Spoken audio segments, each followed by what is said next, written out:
আসসালামু আলাইকুম ওয়া রাহমাতুল্লাহ। ওয়ালাইকুম আসসালাম ওয়া রাহমাতুল্লাহ।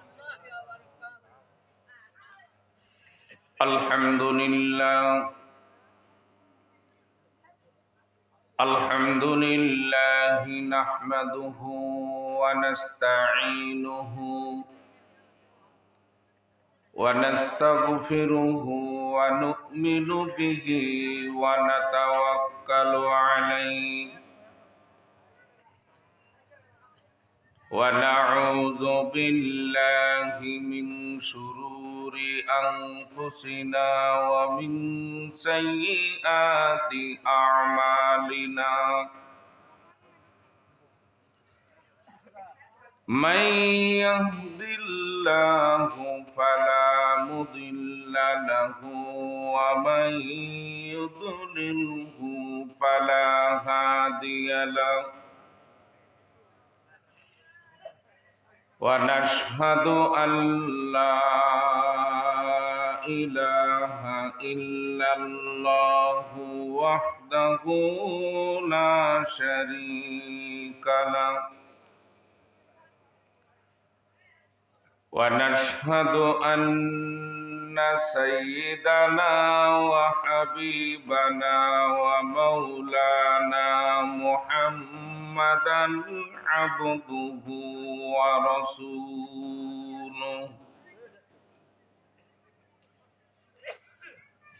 الذي أرسله بالحق بشيرا ونذيرا وداعيا إلى الله بإذنه وسراجا منيرا فقد قال الله تعالى في كلامه المجيد وفي فرقانه الحميد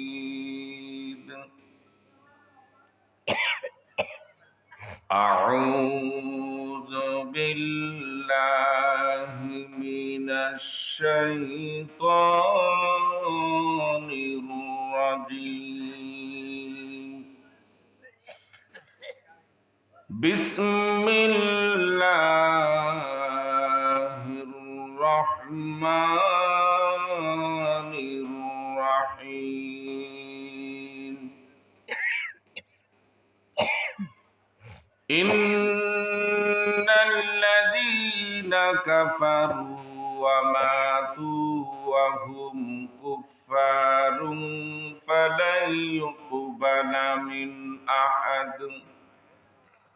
فلن يقبل من أحدهم ملء الأرض ذهبا ولو افتدى به أولئك لهم عذاب أليم وما لهم من ناصرين إن الله وملائكته يصلون على النبي يا أيها الذين آمنوا صلوا عليه وسلموا تسليما اللهم صل على محمد সবাই পড়ি اللهم صل على محمد وعلى آل محمد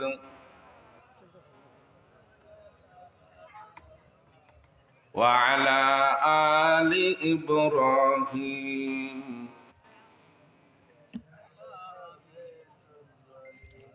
اللهم بارك على محمد كما باركت على إبراهيم وعلى آل إبراهيم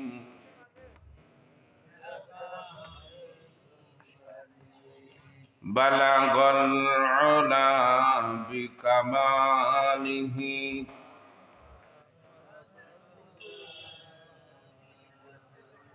حسنت جميع خصاله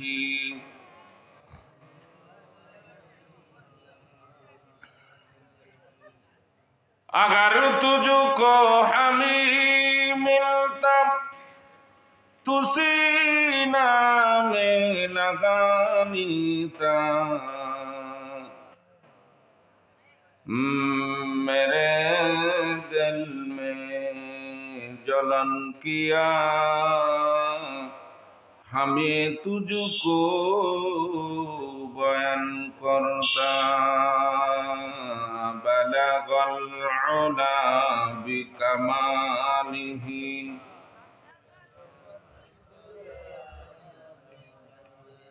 हसनत जमीअ खसालिही।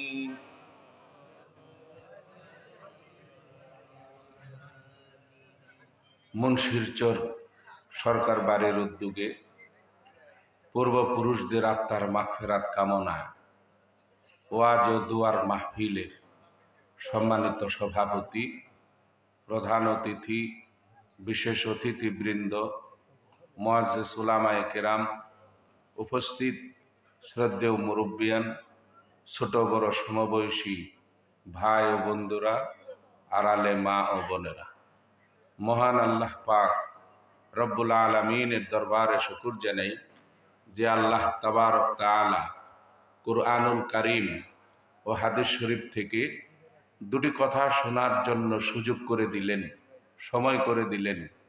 সেই আল্লাহ পাকের দরবারে প্রাণ খুলে শুকর জানাই আলহামদুলিল্লাহ।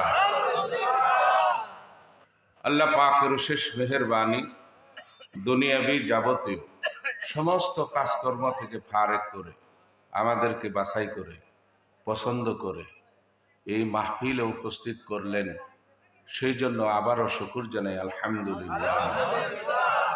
আল্লাহ রাব্বুল আলামিন আমার জবান থেকে পবিত্র কুরআনুল কারীম ও হাদিস শরীফে এমন কিছু হক কথা, আমলের কথা, ইমানের কথা, দ্বীনের কথা, কল্যাণের কথাগুলো বাহির করে দেন, যে কথা এই মজলিসে আলোচনা হলে আমলের জন্য, দুনিয়া ও আখিরাতের কল্যাণের জন্য উপকার হবে, সেই সব কথা আমার জবান দিয়ে আল্লাহ বাহির করে দিন। সবাই বলি আমিন।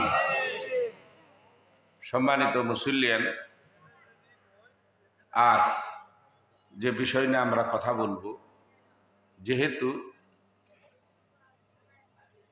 যারা দুনিয়ার থেকে বিদায় নিয়েছে তাদের রুহুর মাগফিরাত কামনায় এই মাহফিলের আয়োজন। আজকে আল্লাহ তৌফিক দান করলে কবর কি ঘাটি, কবর কি হবে, আল্লাহ কি আচরণ করবে, ফেরেশতা কি আচরণ করবে, কোরআনুল কারীম ও হাদিস শরীফ থেকে এ বিষয় নিয়ে আমরা কথা বলবো ইনশাআল্লাহ। কোরআন ও হাদিসের এই হক কথাগুলো শুনে আমরা যেন আমাদের আমল সুন্দর করতে পারি, রসুলের আদর্শ ভিত্তিক জীবন গঠন করতে পারি, এবং যে জায়গায় আমাদের যেতে হবে এই জায়গার সামানপত্র নিয়ে যেন যেতে পারি, সেই তৌফিক আল্লাহ তাআলা আমাদের সকলকে দান করুন আমিন। একটু সাউন্ড বাড়াই। সম্মানিত মুসল্লিয়ান, এই সরকার বাড়ি যারা আয়োজনটা করেছেন,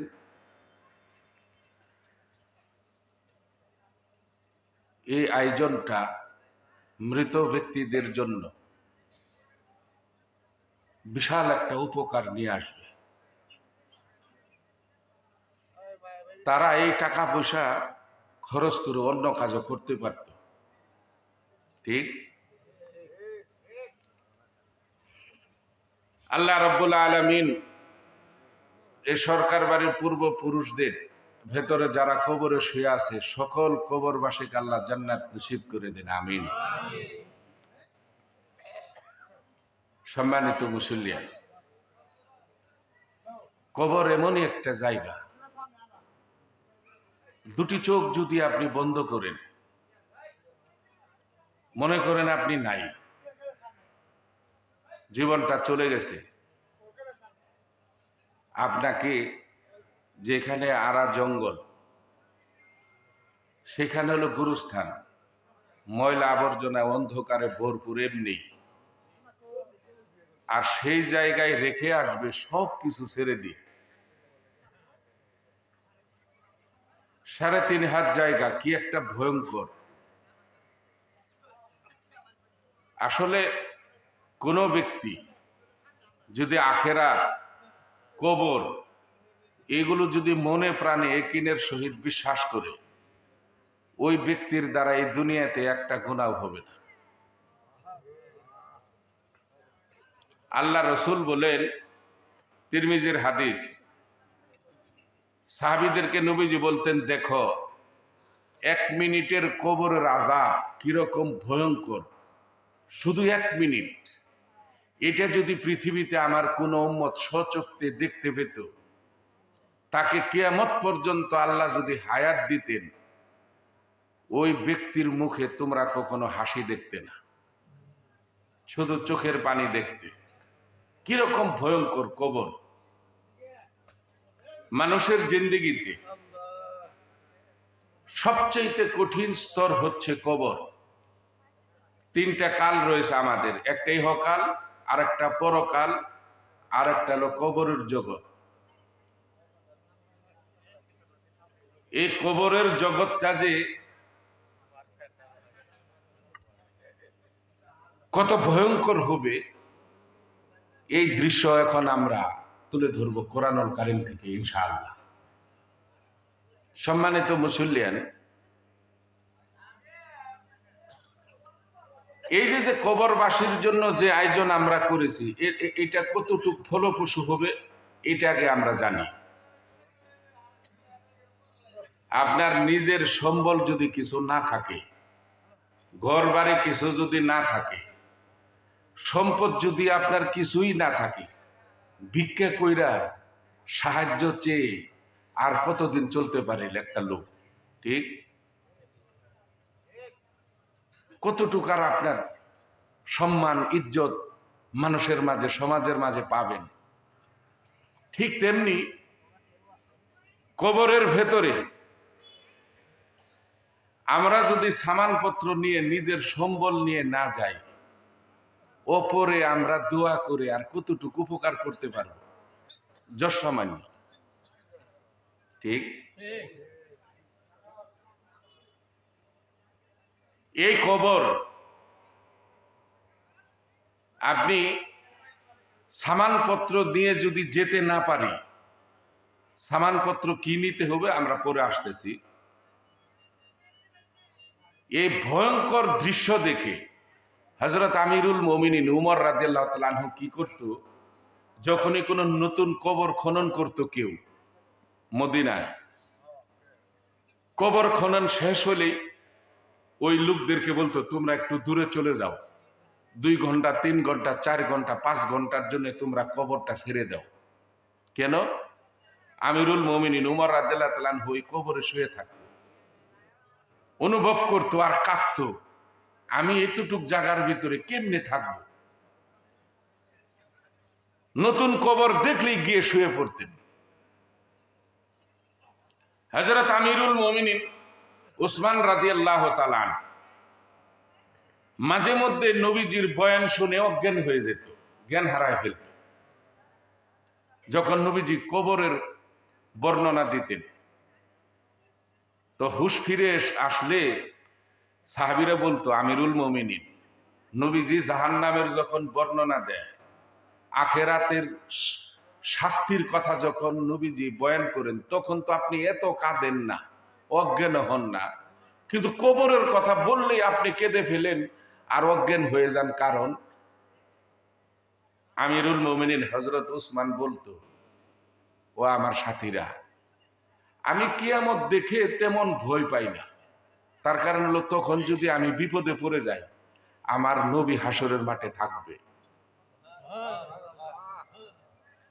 কিন্তু কবরে তো নবী থাকবে না, আমার একাকী থাকতে হবে। যার জন্য আমি এটা যখন মনে করি, আমি নিজেকে আর কন্ট্রোল করতে পারি না। এটা হচ্ছে কবর। আপনার গরম দিনে এ পৃথিবীতে আমাদের এসি লাগে এখন ঘুমাতে, ঠিক? শীতের দিনে কম্বল লেপ প্রয়োজন, তা নাহলে শীতে ঘুমাতে পারবেন না। আবার মশারিও দরকার, তা না হয় মশায় ধরবে, তা নাহলে ঘুমাতে পারবেন না। ঠিক তেমনি আপনার ইন্তেকালের পরে কবরে যেন এসি থাকে, শীতের দিনে যেন কম্বল থাকে, লেপ থাকে, তুষক থাকে, মশারি থাকে, আরামায়েশ থাকে। এই জন্য আমার করণীয় কি? তদ অনুযায়ী সামানপত্র আমার নিতে হবে। সম্মানিত মুসল্লিয়ান, একটা জিনিস খেয়াল রাখবেন, দোয়া করে খতম পড়ায়া, দোয়া কইরা, মিলাদ পড়ায়া কেউ কবর আযাব মাফ করায় দিবে, কবরকে জান্নাতের বাগান বানায় দিবে, এই ক্ষমতা আকাশের নিচে জমিনের উপরে আল্লাহ কাউকে দেয় নাই। একটা জিনিস বিশ্বাস করবে, আপনি মারা যাইবেন, মারা যাওয়ার পরে আপনার আওলাদ বংশ লক্ষ লক্ষ টাকা খরচ করবে, দোয়া করবে, কবর জিয়ারত করবে, এতে আপনার কবরটা আল্লাহ জান্নাত বানায় দিবে, এটা অসম্ভব। এটা কঠিন কালেও হবে না, আপনি নিশ্চিত থাকুন। হয়তো বা 100% শাস্তি থেকে 1% কমাই দিতে পারে দোয়া, তারপরে দান সদকায়, কিন্তু বাকি 99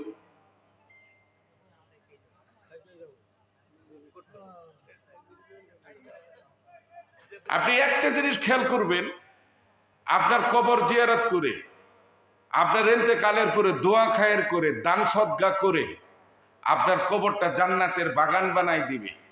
এটা বাহ্যিক দৃষ্টিতে আমরা দোয়া করি, কবরবাসীর জন্য কতটুকু ফায়দা হবে জানেন? এখন কোরআনুল কারীম থেকে আমরা শুনি। আল্লাহ রাব্বুল আলামিন বলেন, ইন্নাল্লাযীনা কাফারু ওয়া মাতু ওয়া হুম কুফফারুন ফালাই ইউকবালা মিন আহাদিহিম মিলউল আরদি যাহাবাও ওয়া লাউ ইফতাদা বিহি। আল্লাহ রাব্বুল আলামিন বলেন, ঈমান আনার পরে কুফরি গুনাহ করতে করতে, শিরক গুনাহ করতে করতে যার মৃত্যু হয়ে গেল এই দুনিয়াতে,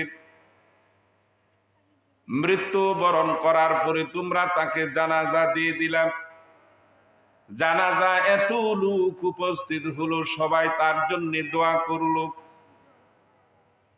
কতগুলি লোক? বর্তমান বিশ্বে প্রায় 700 কোটি মানুষ, সবাই যদি মুসলমান হয়ে যায়, আর যে ব্যক্তি কালেমা পায় নাই, মৃত্যুর সময় কালেমা নসিব হয় নাই, 700 কোটি মানুষ যদি তার জানাজায় উপস্থিত হয়, এই জানাজার ইমামতি যদি আব্দুল কাদের জেলানিয়া করে, তবু কোনো ফায়দা হবে না। জেনে রাখো, তাম পৃথিবীর সমস্ত লোক যদি জানাজায় উপস্থিত হয়, শিরক আর কুফরি গুনাহ, জোয়ার আড্ডায় বসে তার মৃত্যু হলো, মদের আড্ডায় তার মৃত্যু হলো, হক নষ্ট করে ওয়ারিশ ঠকায় তার মৃত্যু হলো, সুদ ঘুষ এগুলো কোটি কোটি টাকা আত্মসাৎ করে খেয়ে সম্পদ করে তার মৃত্যু হলো, এগুলো হলো কুফরি গুনার অন্তর্ভুক্ত। আল্লাহ রাব্বুল আলামিন বলেন এই আয়াতে কারিমা, মৃত্যুর সময় সে কালেমা পেল না, বেঈমান হয়ে মারা গেল, সারা দুনিয়ার মানুষ তার জানাজা উপস্থিত হলো। হতেই পারে লোক জানাজায় বেশি, হতেই পারে ছিল সরকারি বন্ধের দিন, আবহাওয়া ভালো, ক্ষেত খামারে তেমন কাম কাজ নাই, মানুষ লুকে লুকারণ জানা যায়, হতেই পারে, কি কর। কিন্তু কোরআন এবং হাদিসে এখানে উলামায়ে কেরাম আছেন, রেফারেন্স নাই যে জানাজা লোক বেশি হলে আল্লাহ তারে মাফ করে দিবে, নাই। কিন্তু রেফারেন্স যেটা রয়েছে, আপনি ঈমান নিয়ে কালেমা পড়তে পড়তে দুনিয়া থেকে বিদায় নিলেন, তামাম দুনিয়ার একটা মানুষও যদি তার জানাজায় না আসে, ওই ব্যক্তির যদি জানাজা নাও হয়, তবুও তার কোনো টেনশন নাই, সে জান্নাতে। কারণ যেটা নেওয়ার সে সেটা নিয়ে গেছে, কালেমা ঈমান নিয়ে দুনিয়া থেকে বিদায় নিয়েছে। তার লাশটা যদি টুকরো টুকরো করে আগুনে পুড়েও দেন, যদি লেফটিনেও ফেলাই দেন, তার কিচ্ছু যায় আসে না, সে জান্নাতি। আর মৌতের সময় সে কালেমা নিয়ে গেছে। আর কালেমা নিতে পারেন নাই, জানাজা করার পরে মাটি দিয়ে দিলেন। মাটি দেওয়ার পরে আমরা যেটা করি আর কি সামাজিকভাবে, 5 দিন 7 দিনের দিন 40-এর দিন গরু খাসি মহিষ জবাই টবাই কইরা বিশাল একটা ব্যাপার করে খাওয়াই দিয়া, হুজুর একটু দোয়া করেন আল্লাহ যেন আমার বাবার কবর আযাব মাফ করে দেয়। ঠিক, দোয়া করলাম। এই ক্ষমতা এই যে কালেমা নিয়ে যায় নাই, আমার মতো ছুটকা মুলুবি দোয়া করে যদি কাঁদতে কাঁদতে চোখের পানি দিয়ে যদি ভাষায়ও ফেলাই মনচির চোর, কালেমা নিয়ে যায় নাই, তার কোনো উপকার হবে না। এখন আপনারা খুশি হইতে পারেন, বিরক্ত হইতে পারেন, আমাকে আগামী বছর ওয়াজের দাওয়াত দিবেন কি দিবেন না, কসম আল্লাহর, এই টেনশনে ওয়াজ করে, হক কথা। আবার আপনি করছেন কি,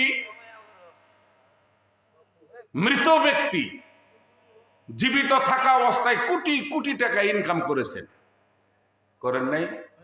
করছে। ছেলেরাও চালাক। ছেলে বলল কি, হুজুর বাবা তো সম্পদ কম রেখে যায় নাই, মসজিদের ছাদের জন্য 5 লাখ দিয়ে দিছে নাকি, যে হুজুর মসজিদের ছাদের জন্য 5 লাখ টাকা দিলাম। আল্লাহ রব্বুল আলামিনের নবী বলেছেন, মান বানা লিল্লাহি মাসজিদান বানাল্লাহু লাহু বাইতান ফিল জান্নাহ। যে ব্যক্তি দুনিয়া থেকে একটা মসজিদ নির্মাণ করে নিয়ে গেল, সে যেন একটা জান্নাত নির্মাণ করে নিয়ে গেল নিজেই। এটা কার হাদিস? নবীর হাদিস। নবী কি মিথ্যা কয়? কিন্তু এখানে পুরা হাদিসটা আমরা কই না, পেস এইখানে যদি পুরা হাদিসটা বলি, তাহলে আর মানুষ সহজে টাকা দিবে না। যার জন্য অর্ধেক বলি আমরা। মসজিদে যখন কালেকশন করি ছাদের জন্য, ভাই 1 লাখ টাকা দিবেন, আল্লাহ আপনার কবরটা জান্নাতের বাগান বানাই দিবে, কিন্তু এটার বলি না টাকাটা হক হালাল হতে হবে। হালাল টাকা যাতে হয়, ভাই হারাম টাকা দিয়েন না। দেখেন 1 লাখ টাকা দেওয়ার লোক কয়টা পান?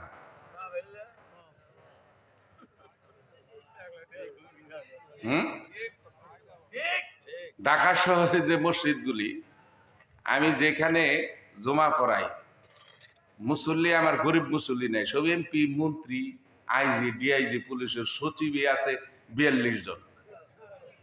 এরা তো গরিব মানুষ,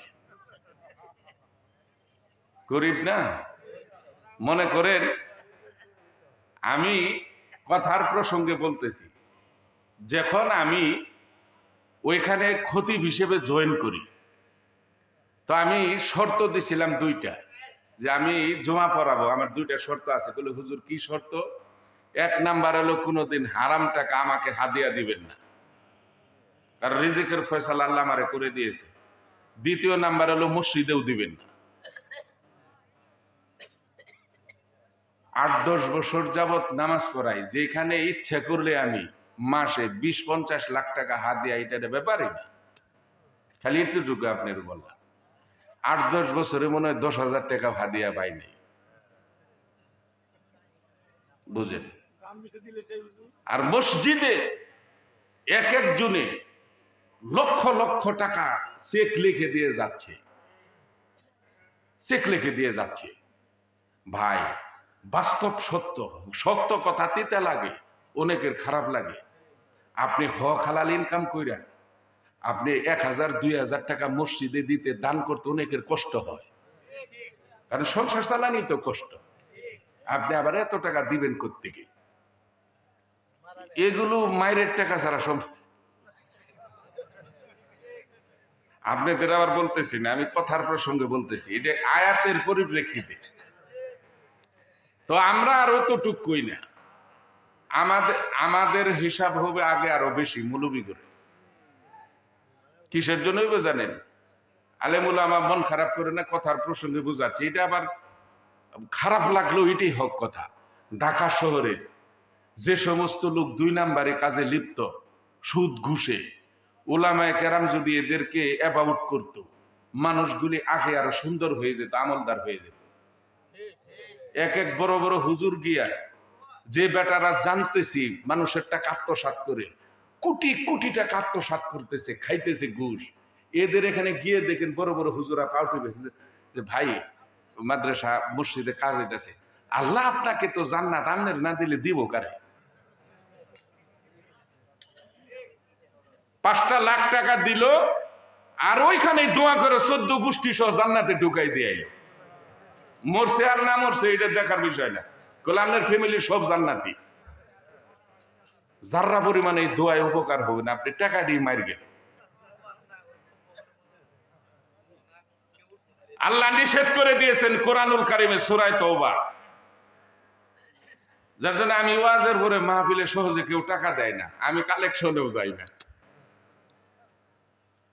আল্লাহ রাব্বুল আলামিন বলেন, ওয়ামা মানাকুম আন তুকবালা মিনহুম নাফাকাতুহুম ইল্লা আন্নাহুম কাফারু বিল্লাহি ওয়া বিরাসূলিহি ওয়া লা ইয়াতুনাস সালাতা ইল্লা ওয়া হুম কুসালা ওয়া লা ইউনফিকুনা ইল্লা ওয়া হুম কারিহুন। আল্লাহ রাব্বুল আলামিন বলেন, ও আমার হাবিব, ও আমার বন্ধু, কোন মুনাফিক ব্যক্তি আর কোন সুদখোর ঘুষখোর ব্যক্তি যদি আপনার কাছে এসে আমি আল্লাহর রাস্তায় দান করতে চাই, সদকা করতে চাই, ওই নাফরমান ব্যক্তির কাছ থেকে আপনি কোন দান সদকা গ্রহণ করবেন না। নিষেধ কার? আপনাকে যে একটা লোকে সুদে টাকা লাগায়, গ্রামে আপনি জানেন মসজিদে 5,000 টাকা দিল, কি খুশি আপনি কি তাহকিক করলেন না? মসজিদ টাইলস করতে হবে, এইটা দলিল কই পাইছে? মসজিদে মোজাইক, টাইলস, এসি এগুলো দরকারটা কি? হ্যাঁ করতে পারেন, যদি হক হালাল ভাবে ইনকাম টাকা থাকে করবেন, আল্লাহর ঘরে দিবেন না, দিবেন কোথায়? কিন্তু হারাম টাকায় না।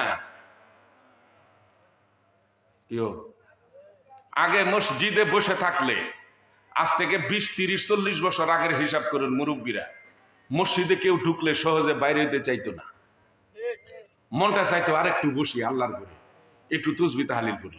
আর এখন ঢুকলে নামাজ শেষ, যদি ইমাম সাহেব একটু কেরাটটা লম্বা পড়ে অস্থির হয়ে যায় মসজিদ থেকে বাড়ানোর জন্য, সালামটা ফিরানো শেষ, জুতাটা নিয়ে আর দেরি নাই, মন টিকে না। কিসের জন্য জানেন? এই বাংলাদেশের, আমি গ্রামের গুলি বলতেছি না, গ্রামের গুলি আলহামদুলিল্লাহ অনেক ভালো, ঢাকা শহরের কথা বলতেছি, 99.9 হারাম টাকা দিয়ে নির্মিত। সুন্দর হলে কি হবে? সেই জন্য আল্লাহ আয়াতে কারিমায় বললেন, শোনো, মৃত্যুর সময় তোমার যদি কালেমা নসিব না হয় আর কবর দেওয়ার পরে তোমার নামে দান করে দিল, আমি আল্লাহর রাস্তায় সদকা করে দিল, কতটুক দিল? একটু আগে কত লাখ বলছিলাম? 5 লাখ। এখন দেখেন আল্লাহ কি। আল্লাহ রাব্বুল আলামিন বলেন, ফালা ইউকবালা মিন আহাদিহিম মিলউল আরদি যাহাবাও ওয়ালা ইফতাদা বিহি।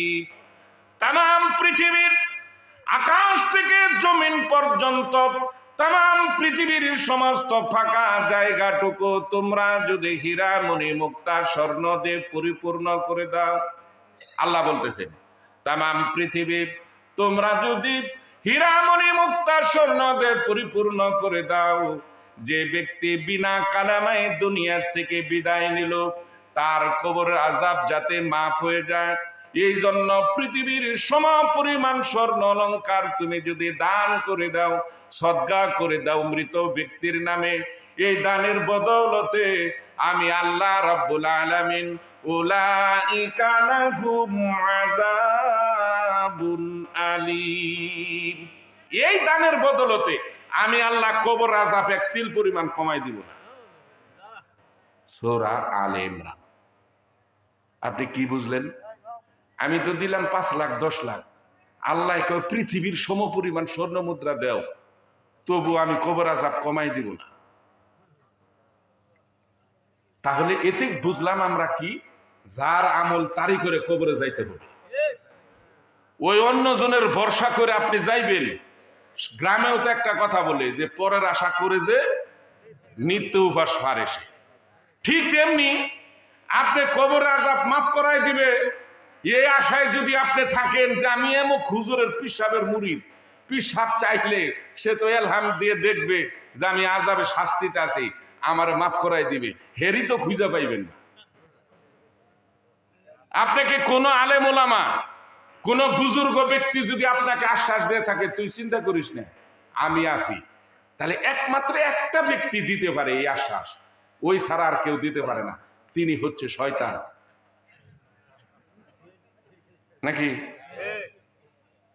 কারণ আল্লাহর রাসূল বলেছেন যে কবরের ভিতরে এই দুনিয়াতে কারো ছেলে কিচ্ছু ফায়দা হবে না।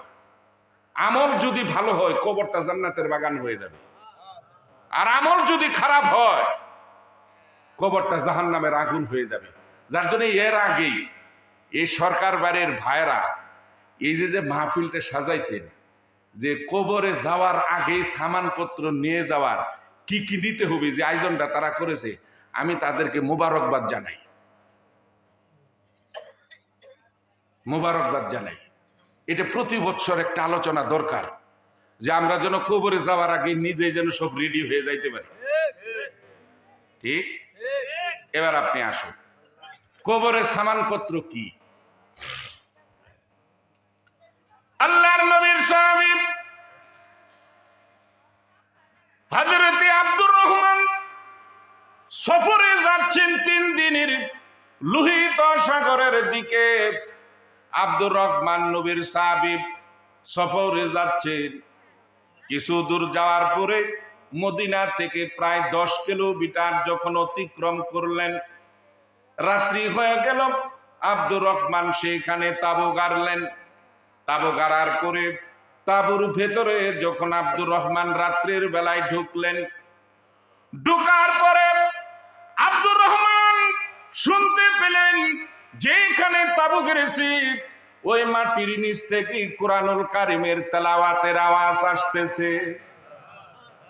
আব্দুর রহমান কি করলো, তাঁবুর ভেতর থেকে সাথে সাথে আল্লাহু আকবার বলে চিৎকার মেরে সেখান থেকে আর একটু দূরে গিয়ে তাঁবু গাড়লেন।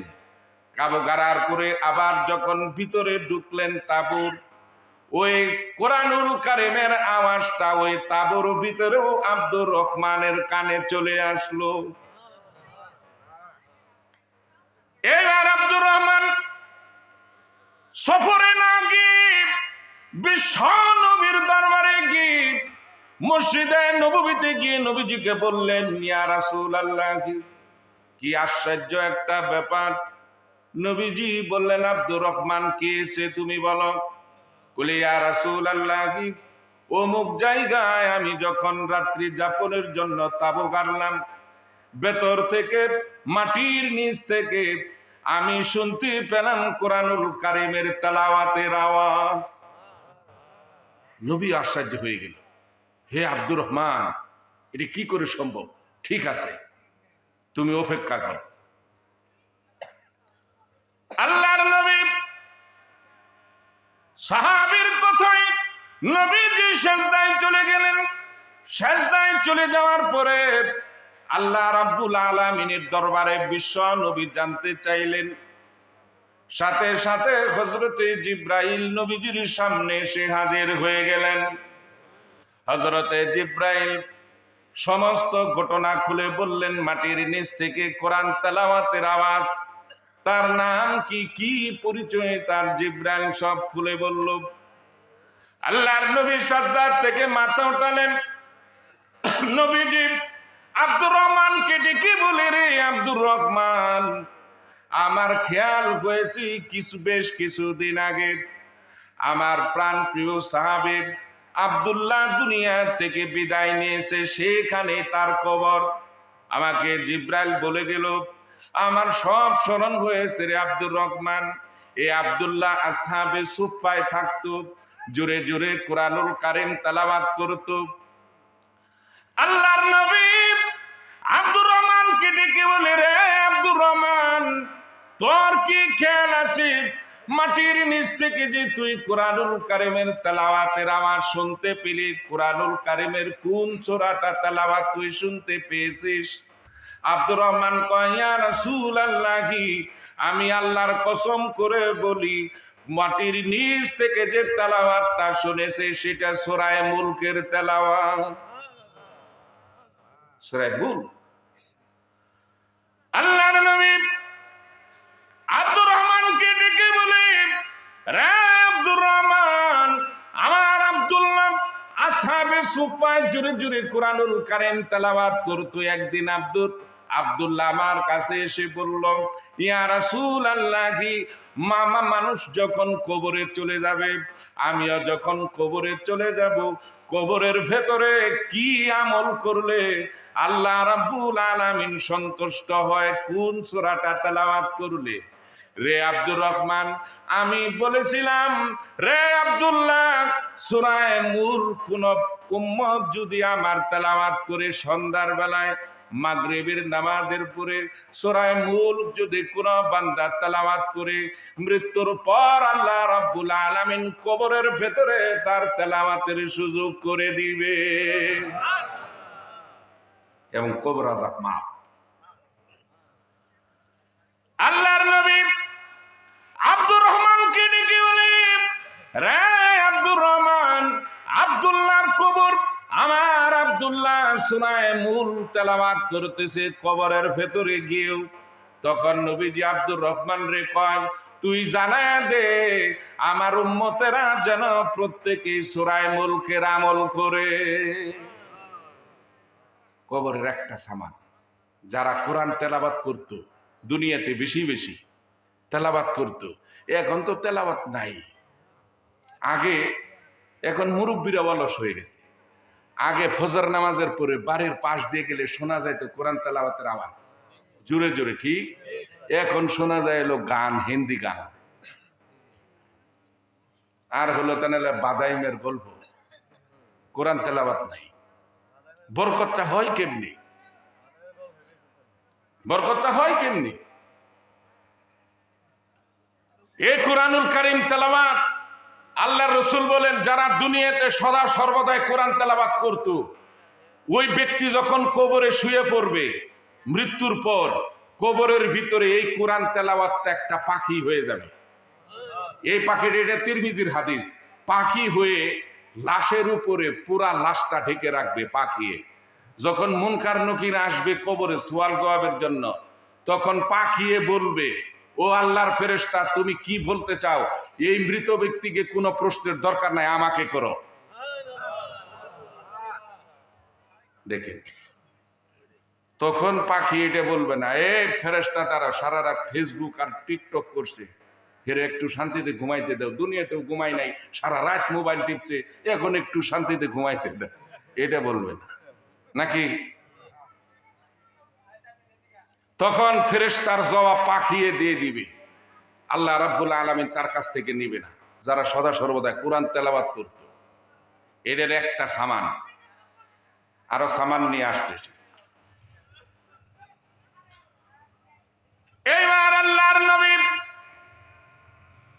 কবরের জন্য বললেন, কবরের ভিতরে সর্বপ্রথম মানুষ যেদিন কবরে ঢুকবে, কবরের প্রথম রাতে কেমন আচরণ হবে? কবরে যখন ঢুকবেন, কাফনের কাপড় শরীরের ভেতরে থাকবে। কবরে ঢুকার সাথে সাথে ফেরেশতা কবরের ভেতরে ঢুকবে। কোন ফেরেশতা? মুনকার নকির। মুনকার নকির ঢুকবে কবরে।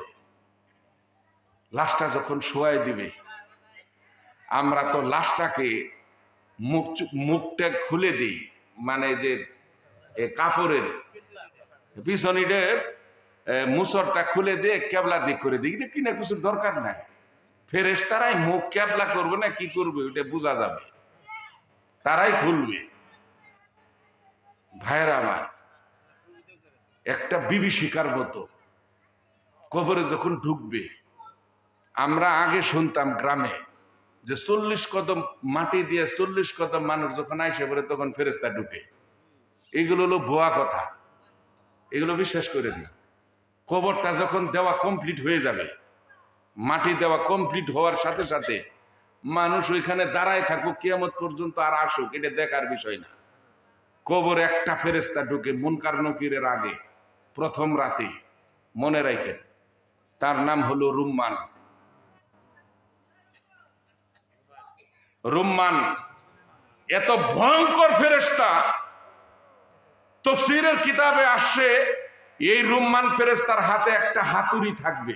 মিস্ত্রির যে লোহাগারে হাতুড়ি দেখছেন তো, একটা মিস্ত্রি একটা মানুষের কয়টা হাতুড়ি নিতে পারে? 2 4 20 30 40টা 50টা হাতুড়ি নিতে পারবে না, ওজন বহন করতে পারবে না। রুম্মান ফেরেশতার হাতে একটা হাতুড়ি থাকবে ওই রকম মিস্ত্রিদের মতো। ওই হাতুড়িটার ওজন হচ্ছে 7 আকাশ জমিন যতটুকু ওজন, অতটুকু ওজন ওই হাতুড়িটা। এখন এতেই বুঝ করে নিয়ে ফেরেশতা কত শক্তিশালী।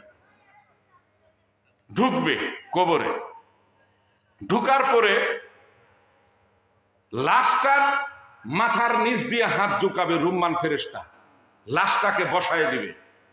বসায় দেওয়ার পরেই সাথে সাথে আল্লাহ রূহ দিয়ে দিবেন, জিন্দা করে দিবেন ওই মৃত ব্যক্তিটাকে কবরের ভিতরে। আপনি কিন্তু কবর উপরে দাঁড়ায় আছেন কোদাল নিয়ে, কিন্তু শুরু হয়ে গেছে ভিতরে। আল্লাহ রাব্বুল আলামিন রূহ দিয়ে দিবেন, জিন্দা হয়ে যাবে। রুম্মান ফেরেশতাকে দেখে, হাতুড়ি দেখে, তার ভয়ঙ্কর চেহারা দেখে মৃত ব্যক্তিটা বলবে যে আপনি কে? রুম্মান ফেরেশতা বলবে আমি আল্লাহর ফেরেশতা, আমার নাম রুম্মান। তা আপনি কিসের জন্য আসছেন? আমি তো শুনেছিলাম মুনকার নকির সওয়াল জবাবের জন্য আসবেন। বলে আমার পরে মুনকার নকির আসতেছে। বলে আপনি কিসের জন্য আসছেন?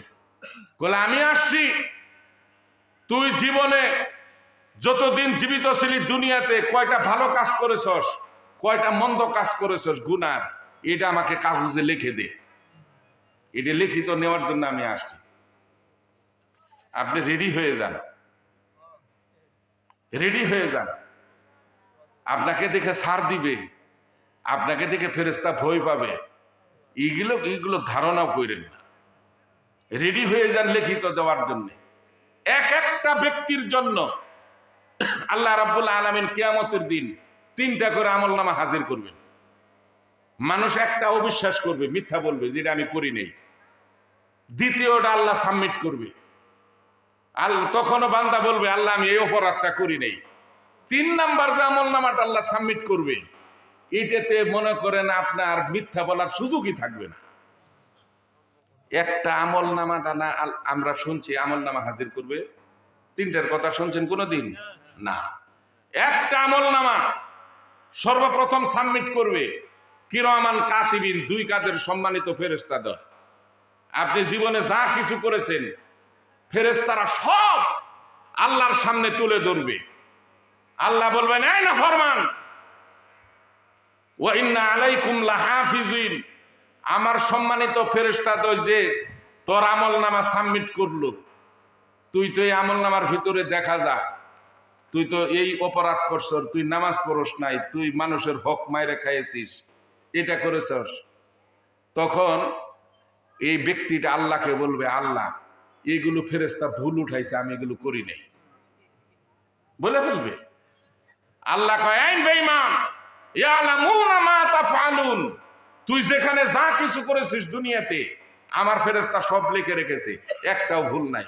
বলে আল্লাহ অন্যান্যগুলি যা মোটামুটি আছে ঠিক আছে, কিন্তু নামাজটা উঠাই নাই। ভুল হতেই পারে, মানে উল্টে আল্লাহরে বুঝাবে, অস্বীকার করে বসবে। এবার দ্বিতীয় আমলনামা আল্লাহ হাজির করবে, কোনটা এটি নিয়ে আমি কথা বলতেছিলাম। রুম্মান ফেরেশতা বলবে তোর ভালো মন্দ আমাকে লিখে দে। কি দিয়ে লিখে দিব? আমরা মৃত ব্যক্তির সাথে এই যে কলম খাতা দিয়ে দেই, এইগুলো যে কাজে লাগতে পারে দিয়ে এইগুলো। যখন মৃত ব্যক্তিটা বলবে ও আল্লাহর ফেরেশতা আমি কি দিয়ে লিখবো, আমার কাছে তো খাতা কলম নাই। কাফনের কাপড় সাদা দেওয়া মুস্তাহাব কেন? আপনি যদি কালো দেন সমস্যা নাই, তারপরে আপনি নীল দিলেন তাও সমস্যা নাই, আপনি হলুদ দিলেন তাও সমস্যা নাই, কিন্তু সাদা দেওয়া মুস্তাহাব এই জন্য, যখন বলবে আমার কাছে খাতা কলম নাই, রুম্মান ফেরেশতা গায়ের থেকে কাফনের কাপড় এক টুকরা খুলে ফেলবে মৃত ব্যক্তি, বলে এটা তোর কাগজ, বলে কলম। তখন রুম্মান ফেরেশতা মৃত ব্যক্তির শাহাদাত অঙ্গুলির ভিতরে একটা চিমটি দিবে, ফিনকি দিয়ে রক্ত বাইর হতে শুরু করবে, বলে এটা তোর কলম, লেখ। শুরু হয়ে গেল। এইদিকে কিন্তু আপনার জন্য কবর জিয়ারত করতেছে, উপরে দোয়া খায়ের করতেছে, আল্লাহ কবরটার জান্নাতের বাগানে বানাই দাও, কিন্তু ওইদিকে শুরু হয়ে গেছে নিচে। ভাইরা আমার, আমি আপনাকে খুশি করার জন্য, সন্তুষ্ট করার জন্য ওয়াজ করবো এই লোক আমি না। আমি যা বাস্তব যা ঘটবে এটা বলতেছি। পালন করবেন কি করবেন এটা আপনাদের ব্যাপার। যখন সে ভালো কথাগুলি লিখবে, যা নেক করেছিল দুনিয়াতে এটা লিখবে, কিন্তু বদ আমলগুলি আর লিখতে চাইবে না। রুম্মান ফেরেশতা বলবে তোর বদ আমল কই, ওইটা লেখ। তুই যে মদ খায় পাগলামি করেছিস, দেখবেন বহু মদারও আছে মদ খায় পাগলামি করছে, দেখছেন না? কি অন্যের বাপ মা তুলে গালিগালাজ করে, নিজের বাপ মা তুলে কিন্তু গালিগালাজ করে না, নিজের বউয়েরও গালিগালাজ করে না, খালি অন্যের বউ মা বাবা তুলে গালিগালাজ করে। ওর আসলেই মাথা ঠিক আছে, ওর বন্ডামি।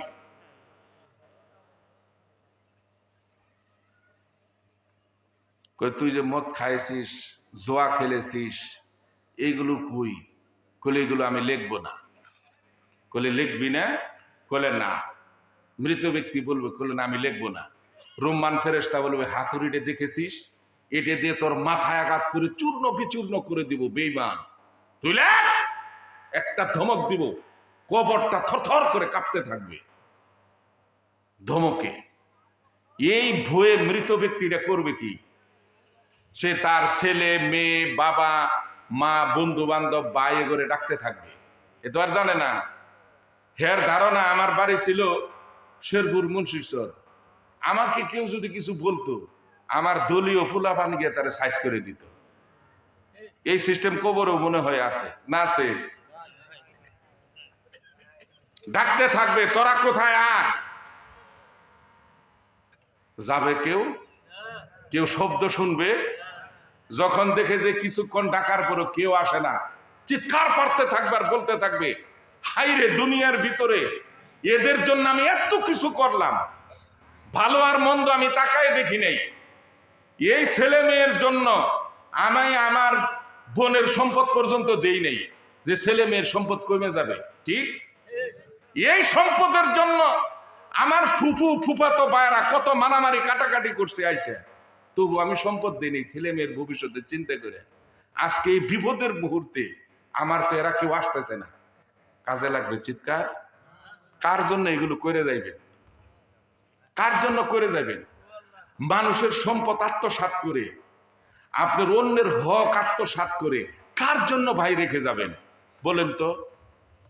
কেউ তো কেউ আপনার আপন না। নিজের আমল নিজেরই হিসাব দিতে হবে। ছেলেও দিব না, বিবিও দিব না, কেউ দিবে না। না দিবে?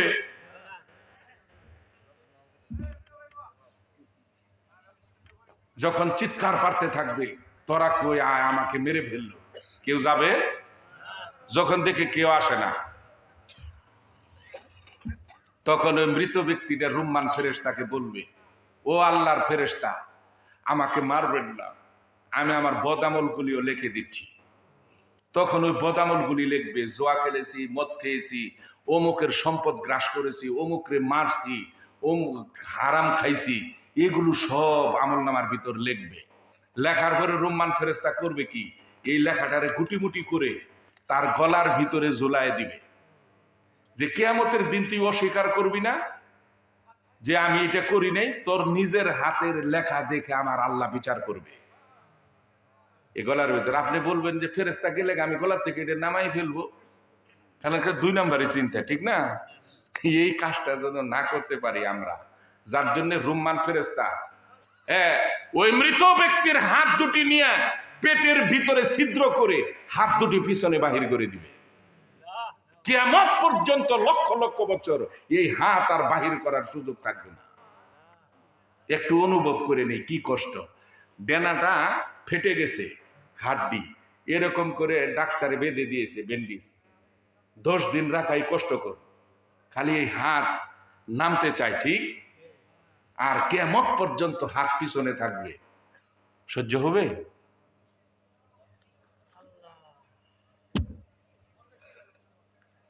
কিয়ামতের ময়দানে আল্লাহকে যখন বলবে, আল্লাহ এই অপরাধ আমি করিনি, কিরামান কাতিবিন যে লিখেছে এখানে সব সঠিক না, তখন আল্লাহ এই যে গলার ভিতর যে তার নিজের হাতের লেখা এটা বাহির করবে।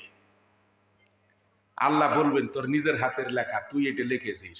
কলে আল্লাহ একটা কথা বলি, কলে বল। কলে আল্লাহ এই যে নিজের হাতে যে আমি লিখছি ফেরেশতার মায়ের বই। হ্যাঁ, হাতুড়ি দিয়ে বলে আমার যে ধমক দিছে আমি বই এগুলো লিখছি, নাহলে আমার হাতুড়ি দিয়ে মারে।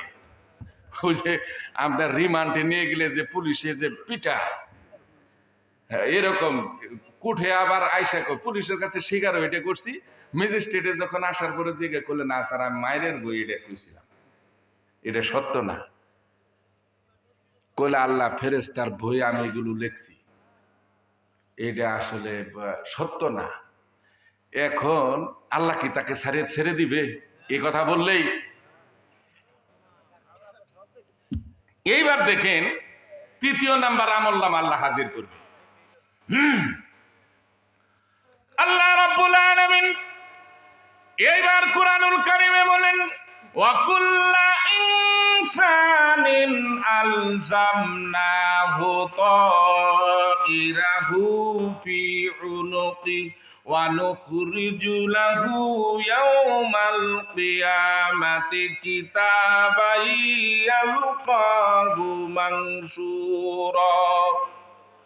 আল্লাহ রাব্বুল আলামিন তাম পৃথিবীর প্রত্যেকটি মানুষের জিহ্বালগ্নে গলার ভেতরে একটা ওটু ক্যামেরা ফিট করে রেখেছেন, একটা সিসি ক্যামেরা আল্লাহ ফিট করে রেখেছেন।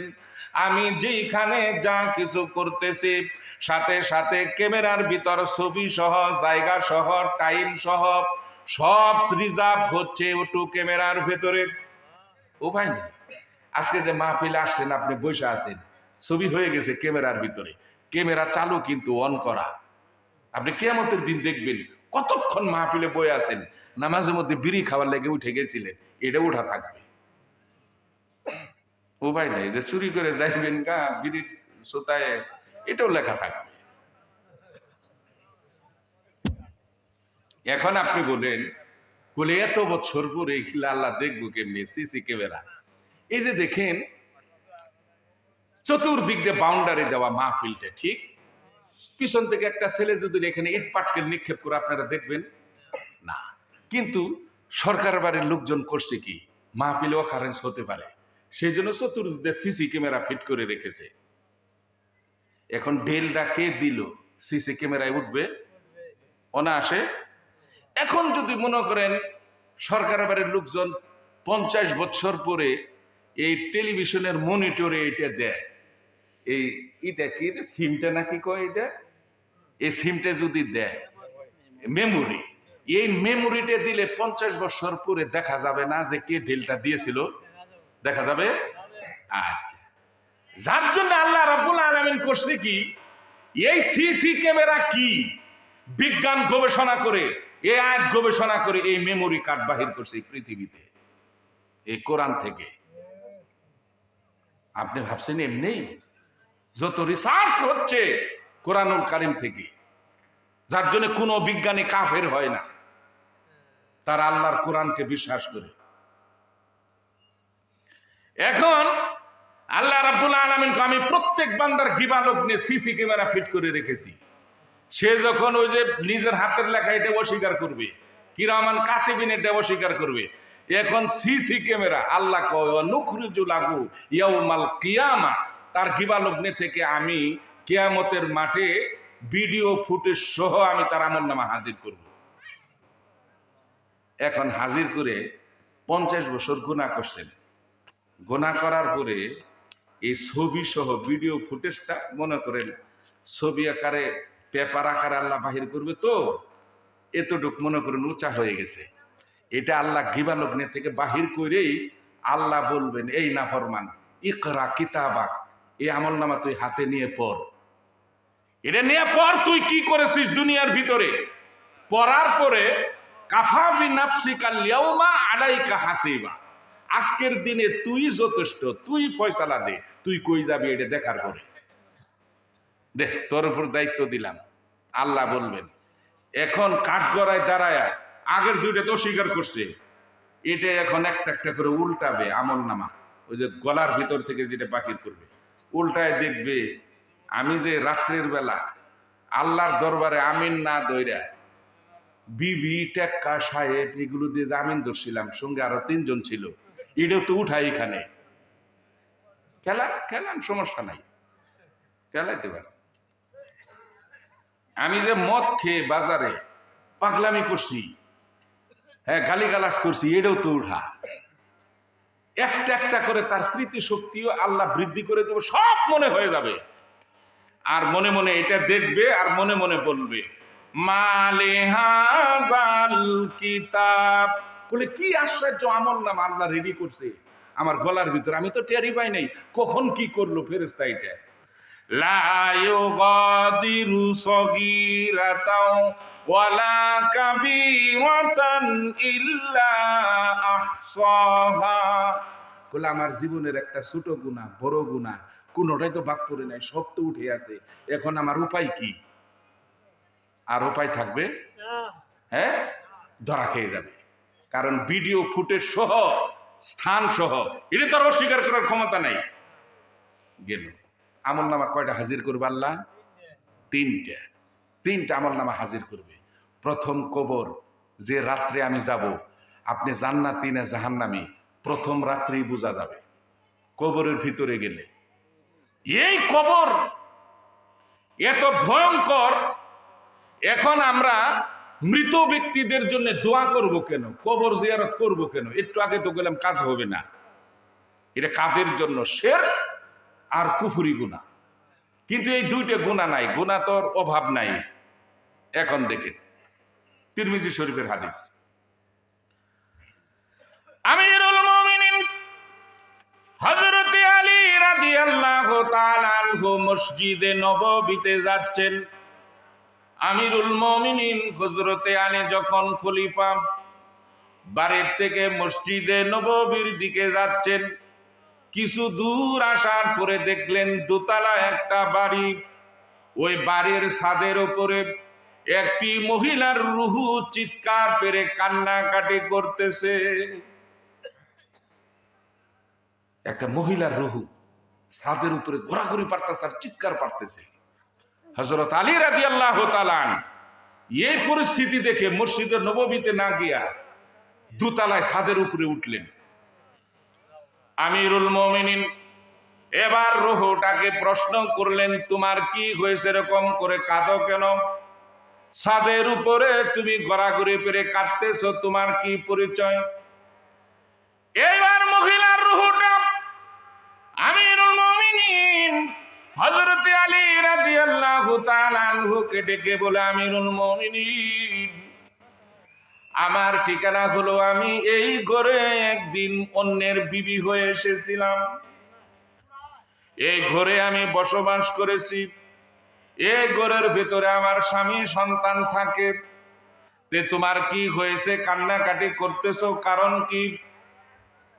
এবার মহিলার রুহটা ডেকে বলে, আমিরুল মুমিনিন, আমার মতো দুঃখী দুনিয়ার ভেতরে আখিরাতেও নাই।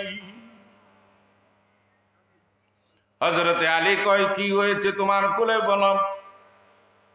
আমিরুল মুমিনিন, আমি যখন ইন্তেকাল করলাম আমাকে মাটি দিয়ে দিল। মাটি দেওয়ার পরে আমি আওয়াজ শুনতে পেলাম কবরের ভেতরে, আমার যা নেকি আর পাপ এটা সমান সমান। আমি অল্প কিছু আর মাত্র 10টা নেকি হলে আমি জান্নাতে যেতে পারি, জান্নাতের নিয়ামতগুলি আমার কবরে দিয়ে দিবে আল্লাহ, আমাকে কবরে আর শাস্তি দিবে না। আমি যখন কবরের ভিতরে, ফেরেশতা আমাকে এই সংবাদ বলল, আমি কবরের ভেতর আল্লাহকে বললাম, আল্লাহ গো, আমার অল্প কিছু নেক হলে আমি জান্নাতে যেতে পারি। মাবুদ গো, তুমি আমাকে একটু সুযোগ দাও, একটু সময় দাও। আমি যে দুনিয়া থেকে আমি বিদায় নিয়েছি, দেখি আমার ছেলে মেয়ে, আমার স্বামী আমার জন্য ইসালে সোয়াব করে কিনা, দোয়া, কোরআন তেলাওয়াত, নামাজ পড়ে সাজদা করে আমার জন্য একটু দোয়া করে কিনা, এটা যদি আমি আনতে পারি, তুমি আমাকে ছাড় দিবে, তুমি আমার কবর আযাব কি মাফ করে দিবে। আমি শুনতে পেলাম, ইলহামের মাধ্যমে আমার শুনতে পেলাম, আল্লাহ রাব্বুল আলামিন আমাকে এই সুযোগটা দিল যে, যা তোকে সুযোগ দিলাম, তুই যদি সন্ধ্যার আগ পর্যন্ত সময় তোর আওলাদের কাছ থেকে কিছু যদি নেকি আনতে পারিস, তোর জন্য কেউ যদি দোয়া করে, দান সদকা করে, আমি আল্লাহ রাব্বুল আলামিন সেই উসিলায় তোকে ক্ষমা করে দিব। আমিরুল মুমিনিন, আমি বড় আশা ভরসা নিয়ে বাড়িতে এসেছিলাম, কত খেদমত করেছি স্বামীর, সন্তানের জন্য কত কষ্ট করেছি, নিজে না খেয়ে সন্তানকে খাওয়াইছি। কোথাও যদি সংবাদ পেতাম আমার সন্তান মুসিবতে আছে, কাটা কবুতরের মতন ছটফট করতে থাকে মা, ঠিক? আমিরুল মুমিনিন, আমি বুক ভরা আশা আকাঙ্ক্ষা নিয়ে এসেছিলাম, আমার সন্তান আমার জন্য দোয়া করবে, আমার স্বামী আমার জন্য দোয়া করবে, কিন্তু আমার স্বামী ঘুমাচ্ছে, আমার জন্য স্মরণও করে না। আমি আশা ভরসা নিয়ে এসেছিলাম, আমার সন্তান আমার জন্য কাঁদবে, দোয়া করবে, কোরআন তেলাওয়াত করে দোয়া করবে, আমার জন্য দান করবে, সদকা করবে। আমিরুল মুমিনিন, আজ আমি ফজরের পর থেকে সন্ধ্যা হয়ে গেল, আর মাত্র 15 থেকে 20 মিনিট আমার হাতে সময় আছে, আমার আবার কবরে চলে যেতে হবে। সারাদিন অপেক্ষা করলাম, আমার স্বামী, আমার সন্তান আমার কথা বলেও করে নাই, আমার জন্য দোয়াও করে নাই, আমার জন্য দানও করে নাই, সদকাও করে নাই। আমি আল্লাহকে এখন কবরের ভেতরে গিয়ে কি বলবো? আমার তো আর জান্নাতের বিছানা কবরে আর হলো না, কিয়ামত পর্যন্ত কবরের ভেতরে আমার শাস্তিতে থাকতে হবে। আমিরুল মুমিনিন, রুহুর এই কথাটা শুনে আমিরুল মুমিনিন কাঁদতে কাঁদতে দোতলা থেকে নেমে মসজিদে নববীতে আসলেন। মসজিদে নববীতে আসার পরে রুহুর কথাগুলি তার কানের ভিতর বাজতেছে। মসজিদের ভেতরে হযরতে আলী কাঁদতেছে, হযরতে আবু যর এবার হযরতে আলীর সামনে গিয়ে সালাম দিয়ে কয়, আমিরুল মুমিনিন, আপনার চোখে কেন পানি, কি হয়েছে আপনার বলুন। হযরতে আলী কথা বলে না। দ্বিতীয়বার হযরতে আবু যর, আমিরুল মুমিনিন, কি হয়েছে, আপনার মনে কি কষ্ট, আমার কাছে খুলে বলুন। আমিরুল মুমিনিন হযরতে আলী তাও কিছু বলল না। তৃতীয়বার হযরত আবু যর বলে, আমিরুল মুমিনিন, আমি আল্লাহর কসম দিয়ে বললাম, আপনার কি হয়েছে খুলে বলুন। তৃতীয়বার বলার পরে হযরতে আলী কাঁদতে কাঁদতে এই রুহুর, মহিলার রুহুর কাহিনীটা আবু যরের কাছে ব্যক্ত করলেন। বলে, দুনিয়ার মানুষ কত নাদান, কত নাফরমান মানুষ, দুনিয়া থেকে চলে আসলে তার কথা কেউ স্মরণও করে না। উচিত জীবিত ব্যক্তিদের, মৃত ব্যক্তিদের জন্য দোয়া খায়ের করা, দান সদকা করা, কবর জিয়ারত করা উচিত তাদের জন্য, না উচিত না? উচিত। এবার আপনি আসুন, হযরত আলী রাদিয়াল্লাহু তাআলা আনহু আরেকদিন, এটাও তিরমিজির হাদিস, সরায়া নামে একটা গুরুস্থান আছে সৌদিতে, গুরুস্থানের নাম সরায়া। সেই গুরুস্থানের পাশ দিয়ে আলী যাচ্ছেন, রাস্তার পাশ দিয়ে যেতে দেখলেন গুরুস্থানের ভিতরে একটা কবর থেকে চিৎকারের আওয়াজ শুনতে পেলেন। হযরত আলী থেমে গেলেন, থেমে গিয়ে খুঁজলেন কোন কবরের ভেতর থেকে কান্নার আওয়াজটা আসতেছে। কবর আপনি শনাক্ত করলেন, এই কবরের ভেতর থেকে আওয়াজ আসতেছে। হযরত আলী রাদিয়াল্লাহু তাআলা আনহু কবরের মাটির সাথে নিজের কান লাগাই দিলেন এরকম করে, যে তার কবরে কি কি হচ্ছে। যখনই কান লাগাই দিলেন, খালি চিৎকারের আওয়াজ কবরের ভেতর থেকে, আল্লাহ আমাকে বাঁচাও, আমাকে বাঁচাও, আমাকে বাঁচাও, কবরের ভেতর থেকে। হযরত আলী রাদিয়াল্লাহু তাআলা আনহু যখন কান পেতে দিলেন কবরের ভেতরে শোনার জন্য, কয়েক সেকেন্ডের ভিতরে কান্না বন্ধ হয়ে গেল। কারণ আমিরুল মুমিনিন গেছেন তো, আপনি জেনে রাখবেন, শুনে রাখুন। এখন মাদ্রাসার তালেব এলেম যদি আপনার বাড়িতে যায় দান কালেকশনে, টাকা কালেকশনে, কাঁঠাল কালেকশনে, অনেকেই এখন বলি বলে হুজুরের একটা ব্যবসা শুরু করছে, মাদ্রাসা দিয়েই কুলাহান্তে ভিক্ষা করা।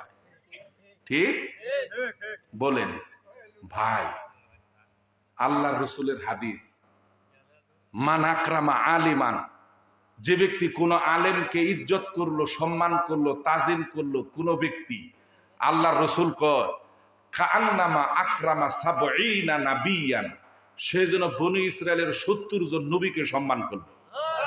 একজন আলেমকে কদর করা, সম্মান করা বর্তমান, আগেকার জামানার ৭০ জন নবীকে সম্মান করার সমান।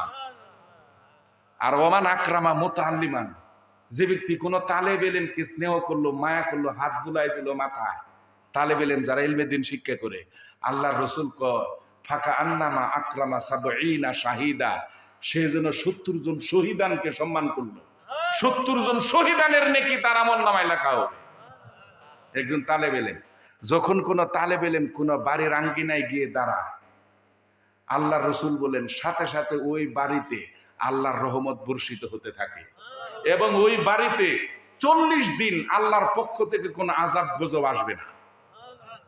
যখন কোন তালেব ইলম গিয়ে খালি আপনার ঘরের বাড়িতে গিয়ে দাঁড়াবে, আর আপনি ভাবছেন ব্যবসা শুরু করে দিছে, নাউজুবিল্লাহ, এগুলো কখনো বলবেন না, কারণ সে আল্লাহর মেহমান গিয়েছে আপনার কাছে। এখন হযরতে আলী রাদিয়াল্লাহু তাআলা আনহু যখন কান লাগাই দিলেন, সাথে সাথে কান্না বন্ধ হয়ে গেল কবরের বাসীর। এখন হযরত আলী বলতেছে, ও আল্লাহর বান্দা, তুমি কে, তোমার পরিচয় দাও, তুমি কেন কাঁদো কবরের ভিতরে, তোমার কি হয়েছে সব খুলে বলো। দেখেন কবরবাসী কি কয়, আপনি আশ্চর্য হয়ে যাবেন। একটু মহব্বতে জিকির করি, দিলটা নরম করে। লা ইলাহা ইল্লাল্লাহ,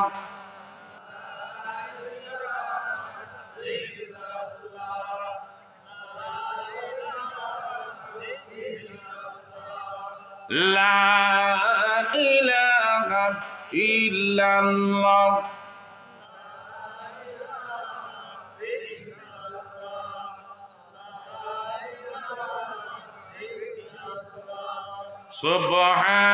সুবহানাল্লাহ, আলহামদুলিল্লাহ,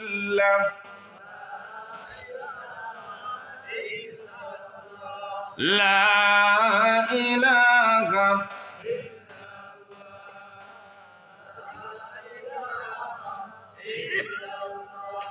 আমিরুল মুমিনিন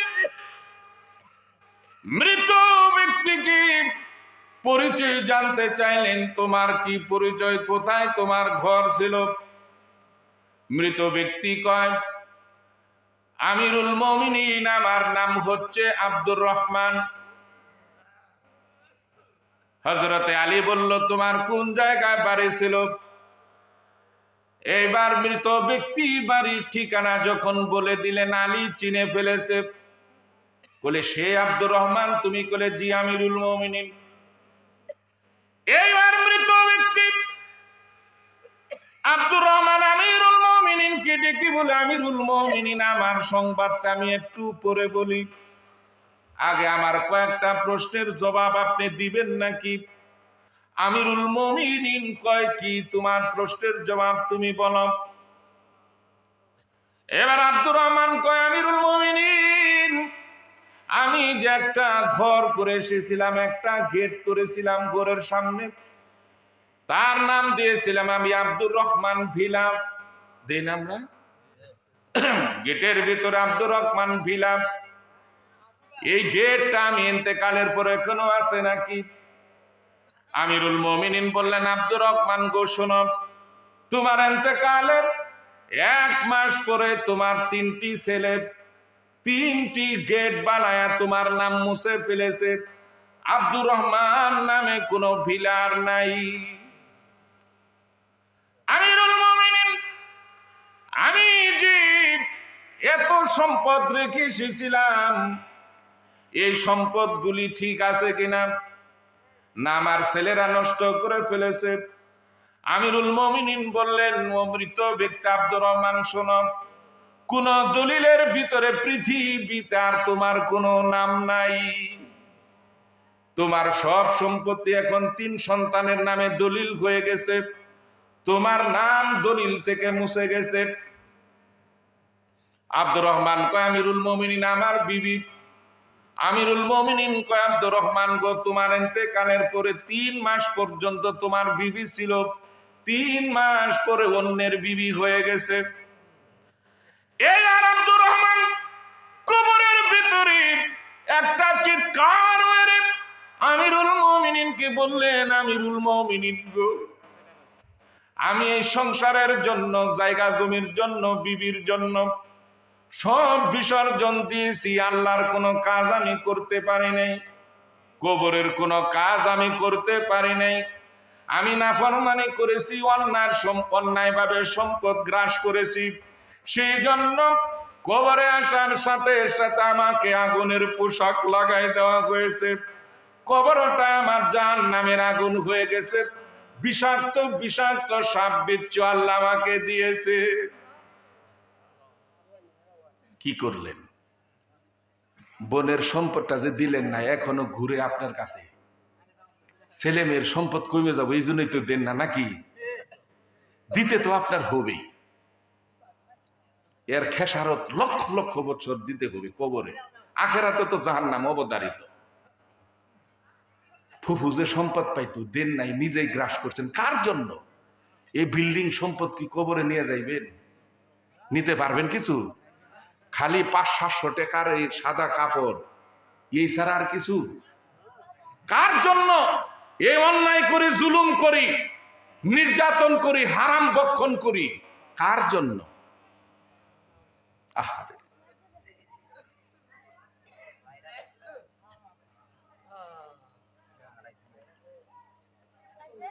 এইবার আল্লাহর নবী মসজিদে নববীতে নবীজি যখন বসে আছেন, হযরতে জিবরাইল কোরআনুল কারীমের আয়াত নিয়ে উপস্থিত। আল্লাহ রাব্বুল আলামিন ঘোষণা করলেন, ওয়া আনজির আশিরাতাকাল আকরাবিন। আল্লাহ রাব্বুল আলামিন বললেন, ও আমার হাবিব, কু আনফুসাকুম ওয়া আহলিকুম নারা, আপনার আহলে আয়ালকে, নিজে বাঁচো, এরপর আহলে আয়ালকে জাহান্নামের কথা স্মরণ করাই দিন। কে বললেন এটা? মুখে কথা বলেন, কে বললেন? সারা জীবন তো খালি খায়ে গেলেন আর ঘুমায় গেলেন আর বিড়ি টানলেন, এখনো পর্যন্ত সূরা ফাতিহাটা সহি করে পড়তে পারেন না। এখনো পর্যন্ত 2 রাকাত নামাজ পড়বেন, তেলাওয়াত সহি না, কোরআন সহি না, ফাতিহা সহি না, কিচ্ছু বলতে পারে না। সালামটা যে দিবেন অন্যকে, সালামটা পর্যন্ত শিখেন না এখন পর্যন্ত। সবই তো করলেন জীবনে, লাভ লস সবই বুঝলেন।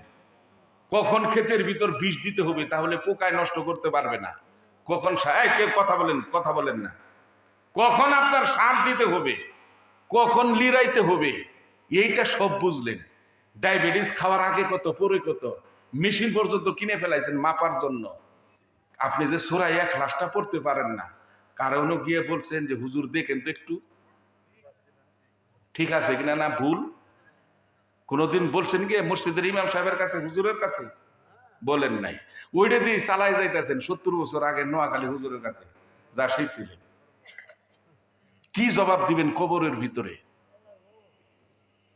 এমন কোন আমল আছে যে কবরে বলবো এখন পর্যন্ত আপনি সপ্তাহে 3 দিন ক্লিন শেভ করেন, নবীর সুন্নতের তোয়াক্কা করেন না। আপনি তোয়াক্কাই নাই, আপনি ভয়ই পান না আখিরাতের। মৃত্যুর পরের জিন্দেগি যে কি কঠিন, এটা আপনার অন্তরে কোনো ভয়ই নাই। আমল সুন্দর হবে কেমনি? আল্লাহ রাব্বুল আলামিন নবীজিকে উদ্দেশ্য করে বললেন, ও আমার হাবিব, আপনি বাঁচুন, আপনি আহলে আয়ালকে বাঁচান এবং আপনার নিকটতম আত্মীয় স্বজনকে সকলের মাঝে জানায় দেন কবরের ভিতর কঠিন শাস্তির কথা, জাহান্নামের শাস্তির কথা। এটা জানায় দেন, কেউ কারো উপকারে আসবে না। এই কথাটা বলে আমরা শেষ করবো ইনশাআল্লাহ। 11:30 বেজে গেছে। নবীজি চোখের পানি টপ টপ করে পড়তেছে আয়াত নাজিল হওয়ার পরে। নবীজির আপনজনদেরকে ডাকলেন। আপনজন ফাতেমা, হাসান, হুসাইন, আলী, নবীজির বিবিদেরকে সবার একসাথে করলেন। একসাথে করার পর বললেন, দেখো কোরআনের আয়াত নাজিল হয়ে গেছে, আমি মুহাম্মদুর রাসূলুল্লাহ সাল্লাল্লাহু আলাইহি সাল্লামের উসিলায় কিয়ামতের মাঠে কবরে তোমাদের কোনো উপকার হবে না। আমার পরিচয় নাম ভাঙ্গায়, নবীর কন্যা, নবীর নাতি, নবীর জামাই, নবীর বিবি, এই পরিচয় দিলে যে তোমাকে কোনো উপকার করবে কবরে, এটা বিন্দু মাত্র হবে না। বিশ্বনবী যদি এই কথা কয়, পৃথিবীতে আর কোনো লোক আছে যে আমার উপকারে আসবে? বললেন, তাহলে হুজুর, এই যে হুজুরদের কাছ থেকে বয়ান শুনি, ছেলে যদি আলেম হয়, ভাই আলেম হলে, বাবা আলেম হলে এই ছেলে কাজে লাগবে, এইগুলো সদকাতুল জারিয়া, ঠিক না? তাহলে এতদিন কি মিথ্যা বলেছে হুজুররা? না, কাজে অবশ্যই লাগবে, কাজে লাগবে। মনে করেন এই যে আজকে যে ভাইয়েরা বক্তব্য দিলেন, বড় বড় অফিসারেরা, হ্যাঁ, হায়ার গ্রাজুয়েট শিক্ষিত, আচ্ছা মনে করেন এক ভাই হলো পারমাণবিক ইঞ্জিনিয়ার, ওই অফিসে চাকরি করে, আচ্ছা তার অনেক ক্ষমতা না, মনে করেন সচিব একজন। এখন সচিবের চাচাতো ভাই, এটা কোন থানা? শেরপুর থানা। শেরপুর থানার দারোগায় তাকে অ্যারেস্ট করেছে চর ভাবনা, মানে অভিযান চলতেছে, হিরোইন আর গাঁজাখোর ধরতেছে পুলিশে। এর ভিতরে সচিবের ভাই পড়ে গেছে, ওদিক দিকে আসতেছে, ভালো মানুষ সে, কিন্তু আবার হিরোইন খুর না, আসতেছে বলে, এত রাত্রে তুই কি করস এই রাস্তা, তুই হিরোইন পাচারকারী, পুলিশে ধরছে। এখন বলতেছে, স্যার আমি হিরোইন খাই না, আমি এগুলোর ধারে কাছেও না, আমি ভালো মানুষ, আমার চাচাতো ভাই কিন্তু একজন সচিব। ধরো বেটা, এরকম পরিচয় মানুষ দিয়েই থাকে।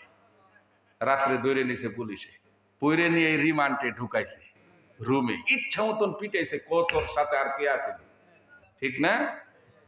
তুই বিক্রি করস, ক তোর সাথে কে কে। এখন তো ইচ্ছে মতন রাত্রে মার খাইছে। সকালবেলা করছে কি, সচিবে শুনছে, সচিবে খালি ওসির কাছে, ওসির কাছে তো আর সচিবে ফোন দেয় না, ফোন দিছে এসপির কাছে, যে আমার চাচাতো ভাইকে পুলিশে ধরে নিয়ে আসে, আপনি একটু দেখেন। বলে, স্যার স্যার স্যার আমি দেখতেছি। সাথে সাথে শেরপুর এসপি ফোন দিছে এই থানাতে, এই কাকে ধরে নিয়ে আসতো, ছেড়ে দাও, এটা স্যারের ভাই, সে তো ভালো মানুষ। এখন পরিচয় পাওয়ার পরে কি পুলিশ আর থানায় রাখবে? বলেন রাখবে না। কিন্তু কাম যাহারা রাত্রে হাইরা হেলাইছে, সাহেব করার রাত্রে করে ফেলছে, বুঝলি? মনে করেন ভাই আলেম, বাবা আলেম, ছেলে আলেম, এই ছেলে কাজে লাগবে, এটা তো কিয়ামতের দিন, হাসরের মাঠে আল্লাহ এই উসিলায় আপনাকে জান্নাত দিয়ে দিবে, এটাও শিওর, দলিল আছে। কিন্তু সাহেব যা করার কবরে কইরে ফেলবে, কবরটা একটু কঠিন। কথা বুঝে আসছে?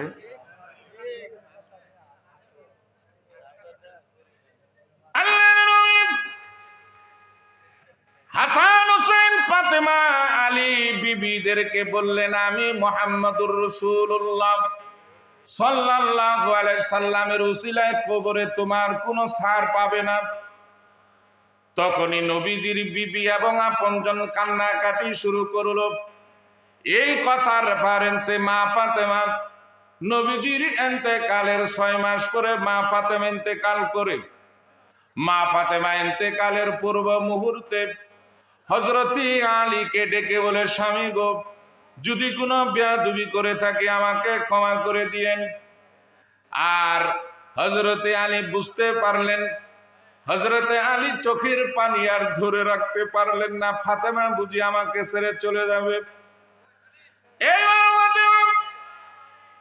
মৃত্যুর দিন ফজরের নামাজের পরে হযরতে আলীকে কাছে ডাকলেন, স্বামী গো, আমাকে যদি অনুমতি দেন, আজ আপনাকে আমি নিজ হাতে গোসল করিয়ে দিব।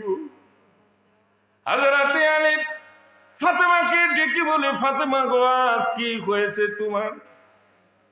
তুমি বুঝি আমাকে এতিম করে চলে যাবে?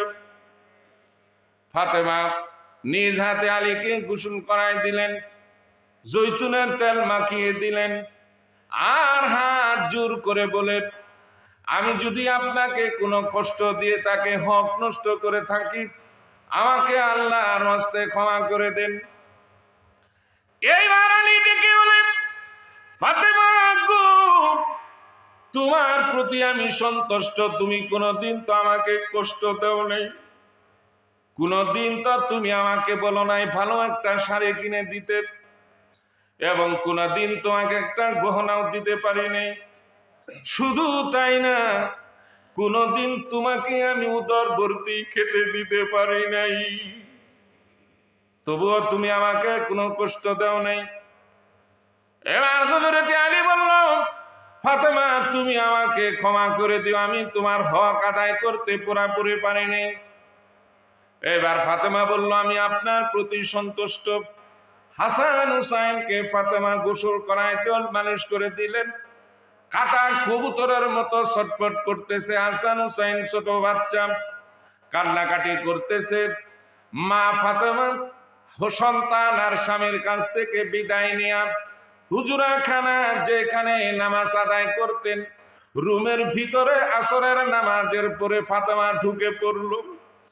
হাসান হুসাইন চিৎকার করতেছে, মা মা করে চিৎকার করতেছে।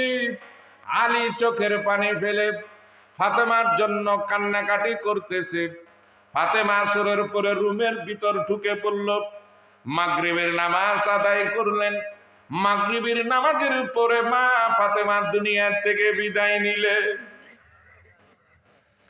মা ফাতেমা ইন্তেকালের আগে স্বামীকে ডেকে বলে, স্বামী গো, একটা অনুরোধ আমার রাখবেন নি আপনি?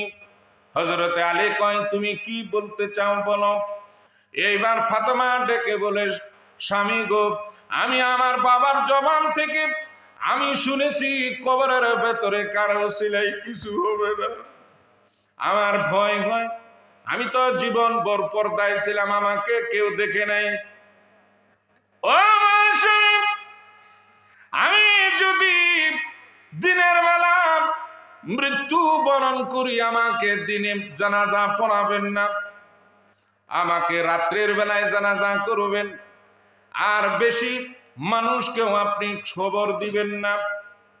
আপনি হাসান হুসাইন আর দু একজন যদি আসতে পারে, আমার জানাজা করে রাত্রির বেলায় কবর দিয়ে দিবেন। এই জন্য আমাকে সাহাবীরা দেখলে অনুমান করবে নবীর মেয়ে ফাতেমা মোটা তাজা লম্বা চোরা ছিল, এতটুকু অনুমানও যেন না করতে পারে, সেই জন্য রাত্রির বেলায় আমাকে জানাজা দিয়ে দিবে। মা ফাতেমা ইন্তেকাল করলো। মাগরিবের নামাজের পরে ঘরের ভেতরে হাসান হুসাইন কানে কাঁদতেছে, ইতস্ত করতেছে, কাকে সংবাদ দিবে কেউ জানে না। মা ফাতেমার মৃত্যুর সংবাদ। এশার নামাজের আযান হয়ে গেল মসজিদে নববীতে। এশার নামাজ জামাতে পড়ে আসলেন, তবুও কোন সাহাবী জানে না দুনিয়ার থেকে ফাতেমা বিদায় নিয়েছে। ঘরের ভেতরে এশার নামাজের পরে হাসান হুসাইন আর আলী কাঁদতেছে। খাটটা ধরতে তো 4 জন লোকের প্রয়োজন, ঠিক? খাটিয়াটা ধরে গুরুস্থানে নেবে 4টে লোকের দরকার। হাসান হুসাইন আলী 3 জন, আর একজন কে আসবে? কাকে বলবো? আলী ঘরের ভিতর চিন্তা করতেছে। কিছুক্ষণ পরে নবীজি একটা সাহাবী হযরত আবু যর গিফারি রাদিয়াল্লাহু আনহু হযরত আলীর ঘরের দরজায় এসে নক করেছে। আলী দরজা খুলল। হযরত আলী দরজা খুললেন। দরজা খোলার পরে আলী কয়, আবু যর, ফাতেমা দুনিয়াতে নাই। আবু যর ডেকে বলেন, ও আলী, আমি জানি ফাতেমা দুনিয়ার ভিতরে নাই। আলী কয়, তুমি কেমন করে জানলে? আমি তো কারোর কাছে বলি নাই। আবু যর ডেকে বলে, আলী, আমি এশার নামাজ মসজিদে নববী থেকে আদায় করে বাসায় গিয়ে আমি খানা দানা করে যখন শুয়ে পড়লাম, আমি ঘুম আসি নাই, বেলগুমের মতো তন্দ্রার কেবল ভাব হলো। এই মুহূর্তে আমার ঘরের ভিতরে আমি শুনতে পেলাম আমার নবী এসে চোখের পানি ধরে রাখতে পারলো। বিশ্ব নবী এসে আমাকে ডেকে বলে, আবু যর রে, তাড়াতাড়ি যা, আমার মা ফাতেমার দুনিয়াতে নাই। একজন লোকের প্রয়োজন, অপেক্ষা করতেছে লাশের খাটটা বহন করার জন্য। যা রে আবু যর, আলীর ঘরে চলে যা, ফাতেমার জন্য তুই কবর খনন করে ফাতেমাকে জানাজা করে, আর 3 জন হাসান হুসাইন আলী আর তুই আবু যর 4 জন মিলে আমার মা ফাতেমাকে বিদায় দিয়ে দে। আল্লাহর নবী আমাকে পাঠিয়েছেন, সেই জন্য আমি আসলাম। করে দরজা খুলে দেওয়ার পরে হযরতে আবু যর, হাসান হুসাইন আর আলী লাট জানাজা করলেন 4 জনে। জানাজা করার পরে আলী কয়, আবু যর, তুমি কবর খননের জন্য জান্নাতুল বাকিতে চলে যাও। একটি কুদাল নিয়ে হযরতে আবু যর জান্নাতুল বাকিতে চলে গেলেন ফাতেমার জন্য কবর খননের জন্য। কবর খনন যখন কমপ্লিট হয়ে গেল, কমপ্লিট হওয়ার পরে আবু যর কবরের ভিতরে নেমে গেলেন। নেমে যাওয়ার পরে কবরকে উদ্দেশ্য করে আবু যর এবার বলতেছে, কবর রে, তোর ভিতরে যাকে রাখবো তোর আন্তাজ আছে নাকি, অনুমান আছে নাকি? তোর ভেতরে আজকে যাকে রেখে যাব তিনি হলেন খাতুনে জান্নাত, জান্নাতের সর্দারিনী, মহিলাদের জান্নাতের সর্দারিনী মা ফাতেমাকে তোর ভিতরেই রেখে যাব। খবরদার কবর ফাতেমার সাথে কোনো বেয়াদবি করবি না। কবর কিটে শুনে আবু যর কয়, রে কবর, তোর ভিতরে যাকে রেখে যাচ্ছি তিনি আর কেউ না, আসবাবে আহলিল জান্নাহ, যুবকদের জান্নাতের সর্দার হাসান হুসাইন, 2 ভাই। এই হাসান হুসাইনের মা ফাতেমাকে তোর ভিতর রেখে যাচ্ছি, খবরদার ফাতেমার সাথে কোনো বেয়াদবি করিস না। কবর কিছু কয় না। তৃতীয়বার আবু যর কয়, রে কবর, যার সম্পর্কে আল্লাহ নিজে খেতাব দিয়েছেন আলী সম্পর্কে, আসাদুল্লাহিল গালিব, আল্লাহ কয়, আমি কাফেরদের বাঘ হিসেবে আমার আলীকে পৃথিবীতে প্রেরণ করেছি। সেই আসাদুল্লাহিল গালিব আলীর স্ত্রী ফাতেমাকে তোর ভিতরে রেখে যাব, খবরদার ফাতেমা যাতে কোনো কষ্ট না পায়। কবর কিচ্ছু বলে না। এইবার আবু যর চিৎকার মেরে কবরের ভিতরে ডেকে বলেন, রে কবর, কি হলো তোর, কেন জবাব দেস না? তোর ভিতরে আজকে যাকে রেখে যাচ্ছি তিনি 2 জাহানের সর্দার, আখিরি নবী, বিশ্ব নবী, নবী মুহাম্মদুর রাসূলুল্লাহ সাল্লাল্লাহু আলাইহি সাল্লামের নয়নের পুতুলি, কলিজার টুকরা ফাতেমাকে তোর ভিতরে রেখে যাচ্ছি। রে কবর, বিশ্ব নবীর কন্যা ফাতেমার সাথে তুই কোনো বেয়াদবি করবি না। এবার কবরের ভেতর থেকে মানুষের মতন করে আওয়াজ আসলো, রে আবু যর, আমার ভিতরে সে চিৎকার মেরে কথা বলবি না রে আবু যর। শুনে রাখ, আমি খাতুনে জান্নাত, জান্নাতের সর্দারিনী মা ফাতেমাকে আমি চিনি না। হাসান হুসাইনের মা আলী ফাতেমাকে আমি চিনি না।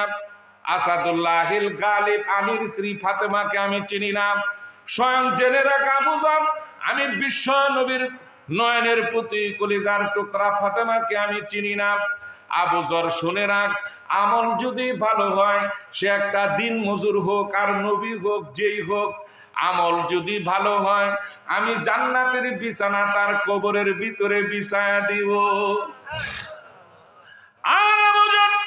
আমল যদি ভালো না হয়, সে নবীর কন্যা থাকুক, ছেলে থাকুক, যে থাকুক না কেন, আমি কবরের মাটি এক প্রান্ত থেকে আরেক প্রান্ত এমন জোরে একটা চাপ দিব, জনমের তোরে হাড্ডি গুড্ডি সহ আমি মাটির সাথে মিশিয়ে দিব। এই কথা শোনার পরে আবু যর ভয়ে কবরের কথা শুনে একটা চিৎকার মেরে লাফ দিয়ে কবরের উপরে উঠে গেলেন। তার এই ভয়ে প্রচন্ড জ্বর এসে গেল আবু যরের। মৃত্যুর আগে আবু যর এই কবরের কথা স্মরণ হয়ে গেল। হ্যাঁ, তৃতীয় দিন ভয়ে আবু যর রাদিয়াল্লাহু তাআলা আনহু যে জান্নাতের সার্টিফিকেট পেয়েছিলেন জীবিত অবস্থা, এই কবরের কথা স্মরণ হওয়ার পরে এই অসুস্থ অবস্থা জ্বরে আক্রান্ত হয়ে মারা গেল। এই সেই কবর। নবীর মেয়ে ফাতেমার যদি কোনো উপকার না হয়, সে নিজেও জান্নাতের সর্দারিনী, বিশ্ব নবীর কন্যা, শুনলেন তো? তাহলে এতে কি বোঝা গেল? আমার আমল আমারই করে কবরে যাইতে হবে। কেউ আমাকে উসিলে কোনো কিছু কাজে আসবে না।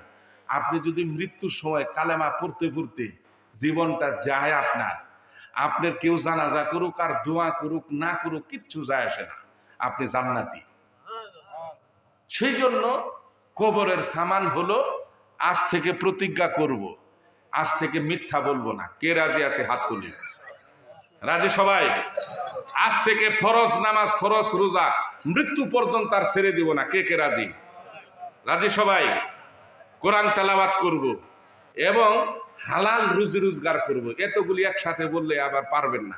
মিথ্যা বলবো না, হালাল রুজি করব, 5 ওয়াক্ত নামাজ কায়েম করব মৃত্যু পর্যন্ত। 3টে জিনিস আল্লাহ যদি হায়াতে রাখে, আগামী বছর আইসে যেন আবার শুনতে পাই যে এই 3টে জিনিস কে কে পালন করছেন। এই আমলগুলো করে আপনি যদি কবরে যাইতে পারেন, কবরটা আল্লাহ জান্নাতের বাগান বানাই দিবে। যারা নেককার হয়ে কবরে যাবে, ওই 3.5 হাত জায়গা আর থাকবে না। এই জায়গাটা সারাটা দুনিয়া, 10টা দুনিয়ার সমান হয়ে যাবে কবরটা। আর যদি নসিব খারাপ থাকে, ঈমান নিয়ে যদি যাইতে না পারি, 3.5 হাত জায়গা আরো সংকুচিত হয়ে যাবে, সাপ বিচ্ছু আগুনে ভরপুর হয়ে যাবে। একটু খেয়াল করি, আমরা চিন্তা করি, মরতে হবে 2 দিন আগে অথবা পরে, আমরা সকলের জন্য কবরের প্রস্তুতি নিয়ে যেতে পারি। আল্লাহ রাব্বুল আলামিন আমাদের সকলকে তৌফিক দান করুন, আমিন। ওয়া আখিরু দাওয়ানা আলহামদুলিল্লাহি রাব্বিল আলামিন। দোয়া করি।